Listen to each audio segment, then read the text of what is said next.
Hello and welcome. Bill Naylor here. This presentation is focused on validating the performance and functionality of the Spirent Network Emulator, or SNE. It's an exercise to show how you would use Spirent TestCenter to validate or test any component of your test bed. Specifically, we want to test the performance of the SNE while it does some switching between different test scenarios, as you'll see. That's what makes this such a powerful tool for replicating real-world conditions. The SNE is a high-performance real-world network emulator. Typically used in the test lab before deployments, it has significant value across an array of various use cases. To learn more about the SNE, please watch my video, The SNE in 15 Minutes. In this session, we're testing our test bed. Specifically going to focus on two areas. One is to validate the performance of the SNE overall. The other is to stress test the switching functionality in the SNE. This is the ability that enables automated testing across up to 4 independent and different test beds, as you see here.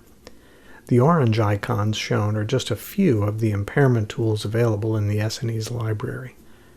Since we're testing the SNE itself, we aren't going to be using any of the impairments in these tests, so we'll clean up the screen a little bit.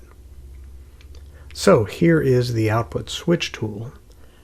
Each link or test bed can have its own set of impairments, filters, and other characteristics. Note that only one output link is active at any one time.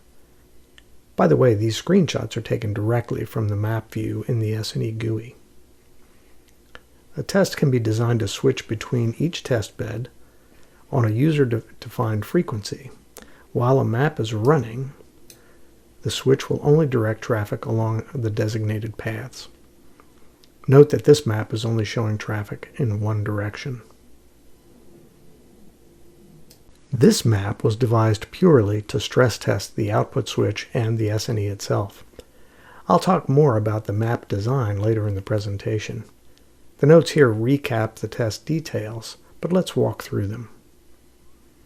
Diving in here, we're using Spirent TestCenter to generate and monitor test traffic between its ports 1 and 2. The blue rectangle here shows the SNE, while the numbered red circles show the STC ports. All 4 STC ports listed are active in the test, but only 1 and 2 are generating traffic. The SNE is transparent to network traffic. In other words, the STC expects to see traffic only on its ports 1 and 2. Note that the SNE maps are logical versus physical. That is, each port number is listed twice, once as input, once as output. In reality, this is a single port. So even though we see 2 lines connecting a Spirent TestCenter port to input and output ports on the SNE, it's actually a single link or connection. Since the SNE can independently manage traffic by direction, this breakout ability is really useful when replicating asynchronous network environments. Now, a user can draw the SNE maps any way they want. In this case, I've drawn this map so we can easily see eastbound traffic in the top half and westbound traffic in the lower half. As we focus on the output switch, note that position 1 directs the eastbound traffic to STC port 2, and in position 2 it will pass traffic to STC port 3, and so on.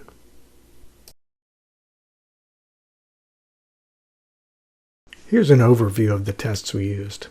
Note that all tests were run at line rate, bidirectionally, between test center ports 1 and 2 at 10 gig. Run 1 was a baseline test where the switch was in place but no switching was happening.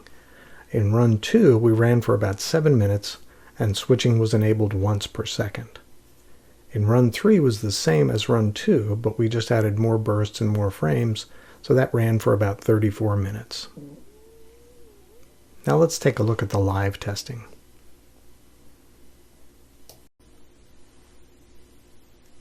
In the foreground, you'll see the STC user interface. So this is Spirent TestCenter. In the background, you see the SNE web GUI, and the map is running, and you can see that it's a little bit different from what I showed in the previous slides, and there's a reason for that. So running from here, we're going to see it's configured with 4 streams of different frame sizes in each direction. And you're looking at the frame counters, port level counters on the left, on the bottom left, and stream counters on the right. And what we're looking for here is we want to see that the stream counters are distributed equally. And even though it shows dropped frames, that's a per stream counter. The test center is tracking the streams, so it's seeing things that are showing up on ports that it's not expecting. So now, after this ran for about 7 minutes, 7.5 minutes, I stopped it. And so what you can see here is very consistent. The frame count at the port level is exactly the same, so we didn't drop anything, even though the sequencing on the right, the per stream, shows that we dropped packets. So here's the setup in the STC window. It's running at 100% bidirectionally, those 4 streams we talked about, and then we focus on the dropped counters and the stream counters. So we expect to see those stream counters showing dropped frames because the streams are not correct, right?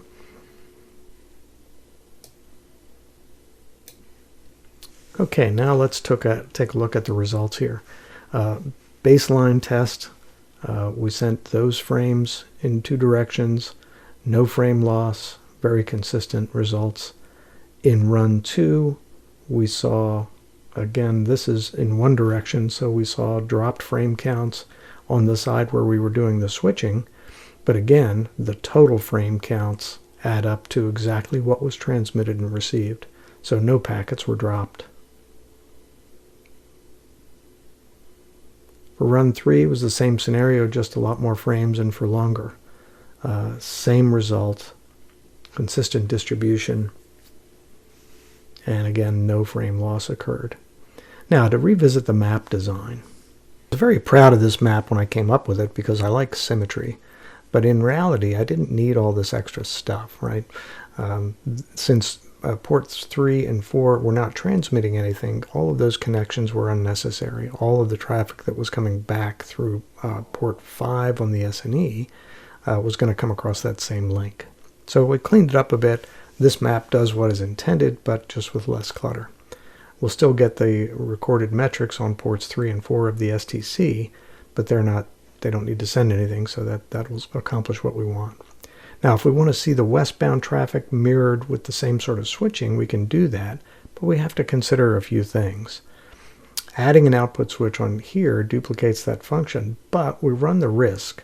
If you look at ports 7 and 8, we have 2 incoming links. Since we're generating traffic at line rate, these could easily be overrun and make the test useless. Fortunately, we can use the timeline feature in the SNE to make sure this doesn't happen. What we'll do is use a different starting position on each switch. So when the top switch is in position 1, the bottom will be in position 3. In the next second, the top position will go to 2, and the bottom will go to 1, and so on. Using this method, we can be sure that the SNE ports 7 and 8 only ever have 1 incoming link at a time. Let's take a look at our revised map now. This is a live look. So what you're seeing here is for each timeline seen, I've switched the switch positions. So every second that the switch changes those positions, and I've done it in such a way that we'll never see 2 incoming links on either one of those ports. So we don't run the risk of, even though there are 2 links connected, we don't run the risk of overrunning those ports and making the test useless.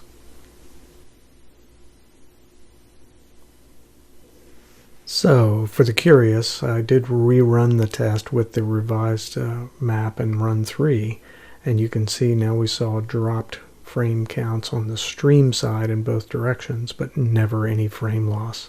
So throughout this test, I could not break the SNE or its switching function. So, all of that said, to conclude that under heavy load, the output switch function and the SNE itself are extremely robust. As always, I hope this was helpful. If you need more information about the S&E or the Spirent Test Center, go to spirent.com or reach out to your local Spirent representative. Thanks for watching.